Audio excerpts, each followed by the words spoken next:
Dagsrevyen den 24. mai hadde et oppslag om at en del vertskommuner for oppdrettsanlegg ønsker å få en mulighet til å skattlegge virksomheten for at lokalsamfunnet skal få større nytte av virksomhetene.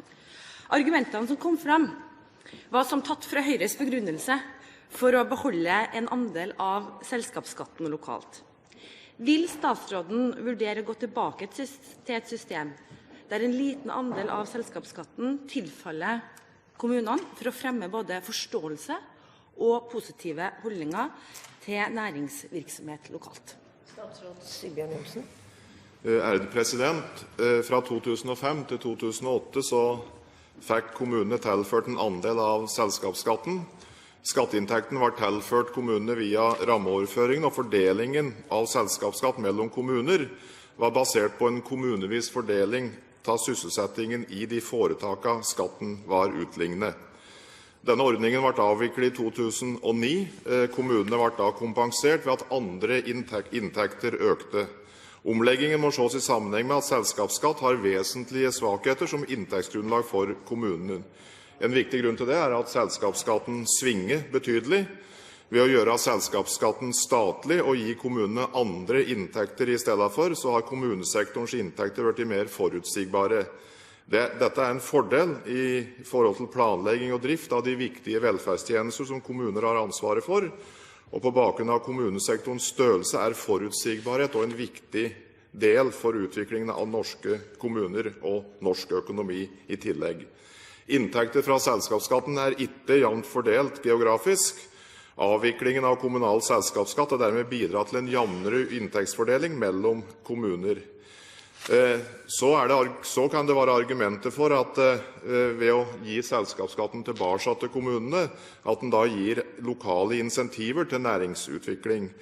Men jeg vil nok hevde at det viktigste incitamentet for næringsutvikling i kommunene er å få tak i mer stabile og forutsigbare skattytere, og da er det innbyggertallet og personlige skattytere som nok har den største interessen og den viktigste vekten i så måte. Så er det også slik at inntektssystemet for kommunene innebærer en stor grad av utjamning mellom kommuner. Og i praksis er det slik at kommuner med lave skatteinntekter per innbygger blir hevet opp til et inntektsnivå på 93–94% av landsgjennomsnittet gjennom skatteutjevningen. Mange av kommuner med oppdrettsanlegg langs kysten har forholdsvis lave skatteinntekter per innbygger. For eksempel hadde Steigen, som ble dritt fram i nyhetsoppslaget 24. mai, en skatteinntekt per innbygger på ca. 70% av landsgjennomsnittet.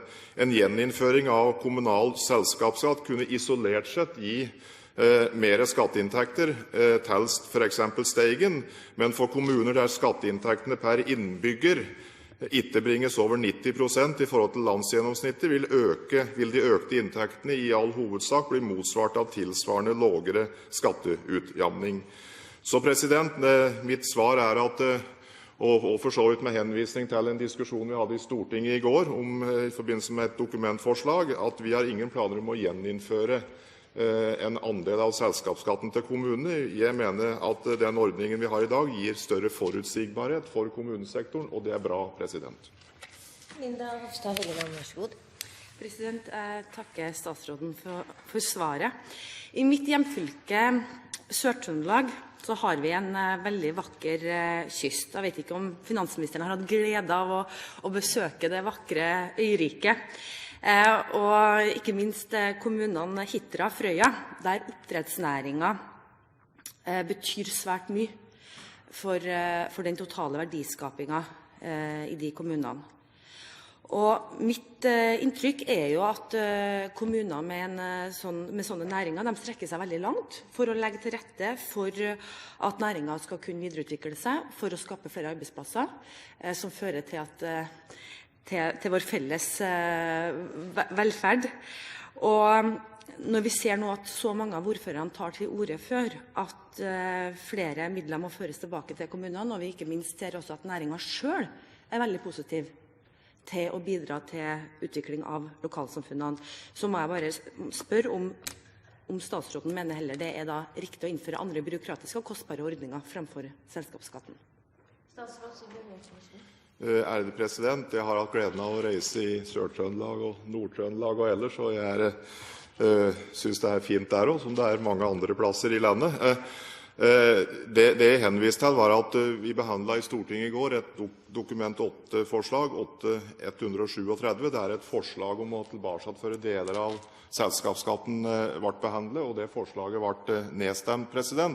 Men jeg ser at det kan være argumenter for at selskapsskatten viktig i så måte, og dette for så vidt en diskusjon som har pågått i tid, der selskapsskatten har gått litt ut og inn av kommunesektoren, litt avhengig av konjunkturer i næringslivet. Og jeg mener fortsatt at det viktigste at kommunene har forutsigbare skatteinntekter, og personskatten mer forutsigbar. Og jeg tror nok at både Hitra og Frøya og andre kommuner vel så opptatt av at disse bedriftene skaper varige arbeidsplasser for folk som bor i området. Og slik sett så også det et sterkt incitament til å drive næringsutvikling. Linda Hofstad Helleland. Ja, nå ser vi det at fiskeri- og havbruksnæringen selv veldig opptatt av å ha et godt forhold til lokalsamfunnene og ønsker å bidra til videreutvikling av de her små lokalsamfunnene. Og ikke minst så ser vi at ordførere nå ganske tydelige på at selv om regjeringen sier nei, så har de ikke tenkt å gi seg i denne saken.